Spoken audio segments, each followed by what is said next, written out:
Hello everyone, welcome back on साया Saran classes. Students, अगर आपने अभी तक चैनल को सब्सक्राइब नहीं किया है तो प्लीज़ सब्सक्राइब कर लें और साथ के साथ बेल आइकन को दबा लें ताकि आने वाली क्लासेज की नोटिफिकेशन आपको मिलती रहे। सो 11th क्लास में आपके सामने फिर हाजिर हूँ बिजनेस स्टडी की एक और न्यू क्लास के साथ। स्टूडेंट्स, प्रीवियस क्लास के अंदर हम डिस्कस कर रहे थे चैप्टर नंबर 4 को, बिजनेस सर्विसेज को। सो हम प्रीवियस क्लास के अंदर डिस्कस किया था हमने फंक्शन ऑफ कॉमर्शियल बैंक। अगर आपने अभी तक वो क्लास नहीं देखी है तो प्लीज़ जाके देख ले, क्योंकि वो क्लास बहुत ही इम्पोर्टेंट है और उसके बाद ही आपको आगे वाले टॉपिक समझ आएंगे अच्छे से, क्योंकि उसमें बैंकिंग हमने कंप्लीट कर लिया था उसके साथ। आज हम डिस्कस करेंगे इंश्योरेंस। करते हैं आज की क्लास स्टार्ट हमारी मीनिंग ऑफ इंश्योरेंस के साथ। सो आज की क्लास में हम इंश्योरेंस के मीनिंग और प्रिंसिपल्स दोनों को डिस्कस करेंगे, ठीक है। सो प्रीवियस क्लास के अंदर मैंने अभी बताया आपको बैंकिंग कर चुके हैं। आज की क्लास रहेगी हमारी इंश्योरेंस के ऊपर। देखते हैं insurance. Insurance is a contract under which one party, insurer and insurance company, agree in return of a consideration insurance premium to pay an agreed sum of money to another parties, insured party कहते हैं जिसको, to make good for a loss, damage or injury to something of a value in which the insured has financial interest as a result of some uncertain event। देखो, सबसे पहले तो आपको ये समझना है कि जो इंश्योरेंस होता है वो कॉन्ट्रैक्ट होता है। कॉन्ट्रैक्ट होगा, ये एक तो होगा इंश्योरियर और एक होगी इंश्योरेंस कंपनी, इन दोनों के बीच में, इंश्योरियर एंड इंश्योरेंस कंपनी के बीच में ये कॉन्ट्रैक्ट होता है। किस रिगार्डिंग कॉन्ट्रैक्ट करेंगे? ये कंसिडरेशन देते हैं, रिटर्न कंसिडरेशन देते हैं जब कोई भी लॉस होता है या डैमेज होता है या इंजरी होती है। उस केस में हमें ये मिलता, जो कंसिडरेशन मिलता है रिटर्न के वे में, ये हमें सम ऑफ मनी मिलता है। किससे? अनदर पार्टी से मिलता है, जो कि इंश्योर्ड एक कंपनी होती है। मान लो मैंने इंश्योरेंस करवाया है, मैंने अपनी गाड़ी का इंश्योरेंस करवाया है और कल को अगर मेरी गाड़ी का एक्सीडेंट हो जाता तो एक्सीडेंट के अंदर जितना डैमेज होगा गाड़ी के अंदर, वो अगर मैंने इंश्योरेंस करवा रखा है तो वो क्लेम देगी इंश्योरेंस कंपनी। क्लियर है? अगर मैंने इंश्योरेंस नहीं ले रखा तो वो क्लेम मैं खुद दूंगी। क्लियर है? सो इंश्योरेंस होता है, क्लेम होता है जब अगर हमें कोई भी लॉस हो जाता है, डैमेज हो जाती है, इंजरी हो जाती है, उस केस में जितना भी हमें मनी सम ऑफ मनी मिलता है वो इंश्योरेंस कहलाता है। और जो ये हमें मनी मिली है, जो क्लेम मिला है, ये ऐसा नहीं कि ये मिलेगा ही, नहीं, ये अनसर्टेन इवेंट के लिए होता है, जो निश्चित नहीं होता है, अनिश्चित। जरूरी थोड़ी ना कि भी एक्सीडेंट होगा ही। अगर हमने हेल्थ इंश्योरेंस ले रखा, जरूरी थोड़ी ना कि हम बीमार होंगे, ठीक है। तो ये अनसर्टेन होता है ये चीजें। नेक्स्ट बात की जाए principle of insurance. Principle of insurance के अलग अलग प्रिंसिपल्स हैं। फर्स्ट प्रिंसिपल की अगर मैं बात करूं, एटमोस्ट गुड फेथ। अब देखो, एटमोस्ट गुड फेथ का मतलब यहां पर यह आ जाता है कि जब हम इंश्योरेंस कॉन्ट्रैक्ट लेते हैं ना, तो वो दो पार्टी होती हैं, जो हमारे इंश्योरियर और इंश्योर्ड, उनके बीच में म्यूचुअल ट्रस्ट होता है। ये नहीं कि एकला मेरा इंटरेस्ट है, चाहे कंपनी चाहे ना चाहे मैं इंश्योरेंस करवा ही लूंगी, नहीं, दोनों तरफ से इंटरेस्ट जरूरी होता है और दोनों के बीच में कॉन्फिडेंस होना भी जरूरी होता है। इसीलिए तो गुड फेथ होगा, अदरवाइज गुड फेथ कैसे होगा? अगर एक को लॉस होगा, एक चाहती है एक नहीं चाहती है, तो इस केस में इंश्योरेंस हो ही नहीं सकता, ठीक है। और जो एट गुड फेथ एक और कंडीशन आ जाते हैं यहां पर, जितने भी इंश्योरेंस कॉन्ट्रैक्ट होते हैं वो दोनों पार्टी जो होती है वो अपने मैटेरियल को डिस्क्लोज करके चलती है। हाँ भाई, मेरी ये पॉलिसी है, disclose every material fact and information related to the insurance contract to each other. अगर हम पहले से, अगर जितना मैटेरियल है, जो मतलब मैटेरियल जो फैक्ट है, इंफॉर्मेशन है, प्रॉपरली अगर हम डिस्कस नहीं करेंगे, मान लो कि हमारी गाड़ी को हो जाता है डैमेज 15,000 का, लेकिन कंपनी ने पहले इंफॉर्मेशन दी थी, जो मटेरियल फैक्ट बताया था उसके अंदर कहा था भाई हम 50% पे करेंगे क्लेम। ये बात भाई साहब ने पहले नहीं पूछी। अगर उस टाइम पे ये डिस्क्लोजनेस नहीं हुई, दैट मीन ये तो ये सोचेगा ना कि मेरे को 15,000 कंपनी ही देगी, नहीं, यहाँ पर उसको 7,500 रुपये मिलेंगे। सो गुड फेथ का मतलब ये होता है यहाँ पर स्टूडेंट्स कि जो इंश्योरेंस कंपनी होती है वो जितना भी मटेरियल इफेक्ट होते हैं, उनके जितनी भी इंफॉर्मेशन होती है वो डिस्क्लोज करके चलती ही हैं। Okay. Second, insurable interest. Insurable interest का मतलब यहाँ पर फाइनेंशियल इंटरेस्ट से होता है। मीन्स जब हम कोई भी कॉन्ट्रैक्ट करते हैं किसी भी, मतलब मैंने इंश्योरेंस करवाया है, हो सकता है मैं अपने बिजनेस के अंदर स्टॉक वगैरह से इंश्योरेंस करवा सकती हूँ, हो सकता है अगर मेरे बिजनेस के अंदर लॉसेज होते हैं उनको रिकवर करवाने के लिए करवा सकती हूँ, हो सकता है मैंने अपने खुद के लिए लिया हो इंश्योरेंस, या हो सकता है मैंने अपने किसी भी अदर फैमिली मेंबर के रिगार्डिंग लिया हो। सो जो फाइनेंशियल इंटरेस्ट हम पे करते हैं वो सब्जेक्टिव होना जरूरी होता है जब इंश्योरेंस कंपनी एक कॉन्ट्रैक्ट करने जाती है, तो दोनों पार्टीज के बीच में किसी भी एक स्पेसिफिक नाम से ही इंश्योरेंस होगा।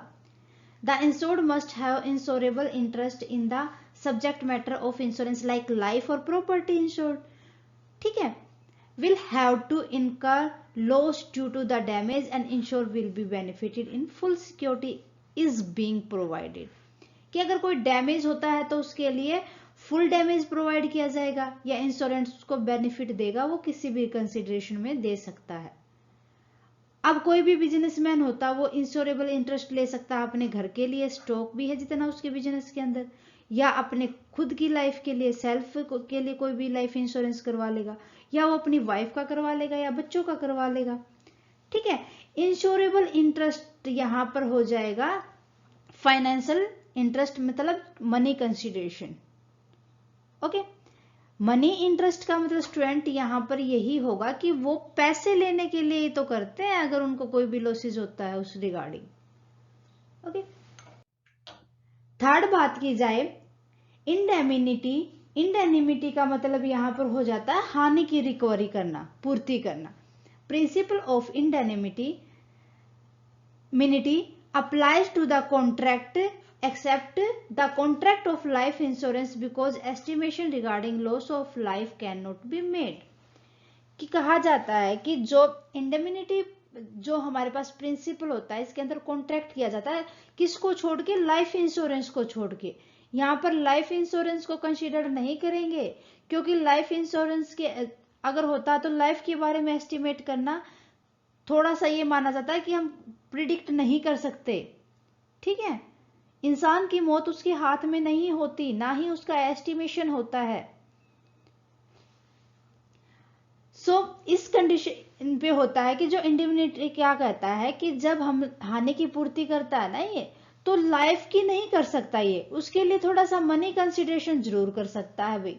जैसे हम गाड़ी को टूट फूट करके बचवा सकते हैं सो इंश्योरेंस की हेल्प से, तो इस तरीके से अगर कोई बंदा मरता है तो उसकी हेल्प इंश्योरेंस के थ्रू नहीं की जा सकती, खाली उसके लिए एक इंश्योरेंस कंपनी कंपनसेट देती है, ठीक है, जो एक्चुअल में लॉस हुआ था उसको इनकर्ड कर सके।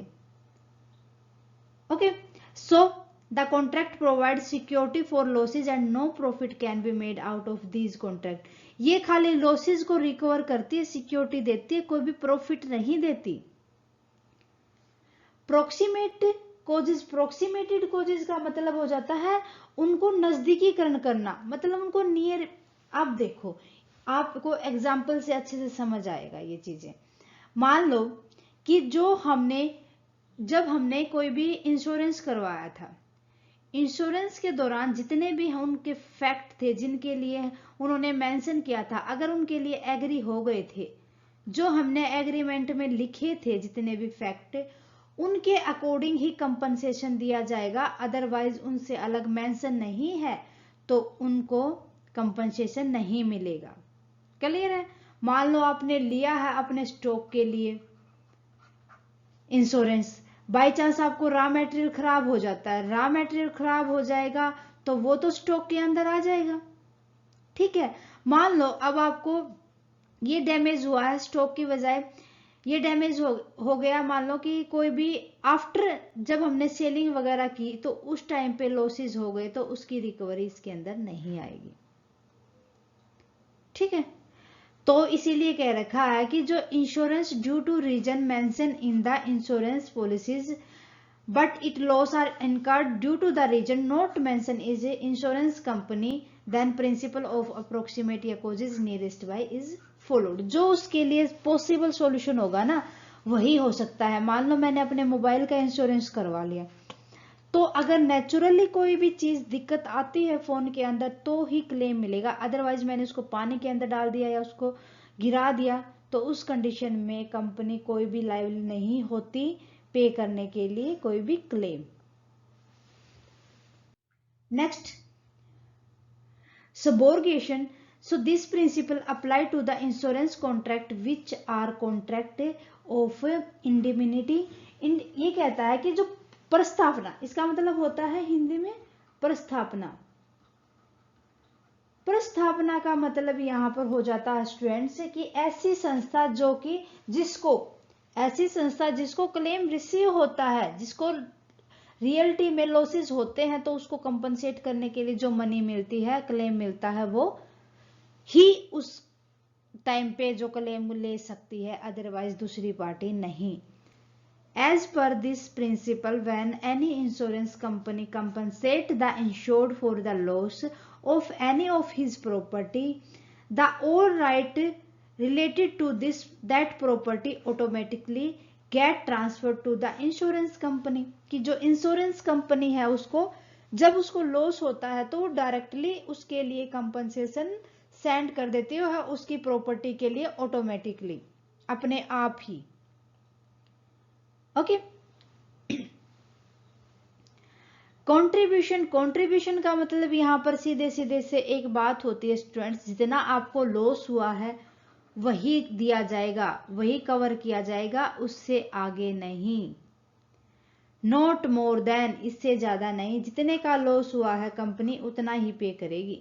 According to this principle, if a person has taken more than one insurance policy for the same risk, then all the insurer will contribute the amount of loss in the proportion to the amount assured by each of them and compensate for the actual amount of the loss because he has no right to recover more than the full amount of his actual loss। कि अब मान लो मैंने दो जगह से insurance करवा लिया, एक तो मैंने SBI बैंक से इंश्योरेंस ले लिया, एक मैंने LIC के थ्रू ले लिया। सो मैं ये थोड़ी ना होगा कि मैं दोनों से ही कंपनसेशन लूंगी, क्लेम लूंगी, नहीं। अगर मैंने SBI से लिया है तो मैं फिर LIC से नहीं लूंगी, अगर मैंने LIC से लिया है तो फिर मैं उसको SBI से नहीं कर सकती, क्योंकि एक्चुअल में जितना लॉस हुआ था उससे ज्यादा अमाउंट में रिकवरी नहीं कर सकती। क्लियर है? सेवेंथ, मिटिगेशन की बात की जाए तो इस जो ये प्रिंसिपल है इसके अकॉर्डिंग यही कहा जाता है कि सबसे लॉस को न्यूनतम करते हैं। मींस मान लो हमें डैमेज तो हुआ है, लेकिन अगर हमने उसका इंश्योरेंस करवा रखा तो हमारे लिए थोड़ा सा पेन कम हो जाता है उस चीज के लिए। अगर थोड़ी सी प्रॉब्लम होती है ना तो वो थोड़ा सा हमें रिलैक्स महसूस होता है, चलो भाई कोई नहीं, नुकसान तो हुआ है हमारे लिए, लेकिन थोड़े टाइम के बाद इसका कंपनसेशन हमें मिल जाएगा। सो ये न्यूनीकरण का करण भी कहते हैं इसको हिंदी में। मीन्स ये जो लॉस हुआ है वो तो होता ही है, लेकिन उसके लिए अगर हमें कंपनसेशन मिल जाता है, क्लेम मिल जाता है, तो उससे हमारा थोड़ा सा हम रिकवरी कर पाते हैं उन चीजों से।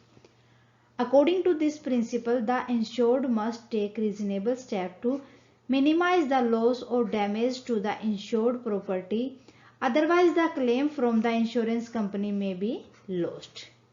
ठीक है, ये कहता है कि जितना मिनिमम हमें लॉस हुआ है, अब देखो जितना हमें लॉस हुआ है वही तो हम रिकवरी कर सकते हैं। अगर उससे ज्यादा हम अपना फायदा देखने लगे तो भाई उसमें तो हमें क्या, इंश्योरेंस कंपनी तो डूबी जाएगी, इतना कहां से देगी वो। सो जितना हमें लॉस हुआ है उसके अकॉर्डिंग हमें मिनिमम तो अमाउंट मिल ही जाती है। क्लियर है? सो स्टूडेंट ये थे प्रिंसिपल। उम्मीद है कि आपको अच्छे से समझ आए होंगे स्टूडेंट्स। इसी उम्मीद के साथ मिलते हैं नेक्स्ट क्लास में टाइप ऑफ इंश्योरेंस के साथ। सो प्लीज़ आने वाली क्लास को बिल्कुल भी मिस ना करें, बहुत ही इंपॉर्टेंट होने वाली है हमारी। साथ के साथ इस क्लास को अच्छे से परफेक्टली पढ़ लें। स्टूडेंट्स, अगर आपको कोई डाउट है क्लास के अंदर सो प्लीज़ कमेंट बॉक्स में लिख दें। जितना जल्दी पॉसिबल होगा मैं आपके डाउट के लिए क्लास रख लूँगी। और स्टूडेंट्स, क्लासेस अच्छी लगे तो प्लीज़ लाइक करें और ज़्यादा से ज़्यादा स्टूडेंट्स के साथ शेयर करें। थैंक यू स्टूडेंट्स, मिलते हैं नेक्स्ट क्लास में।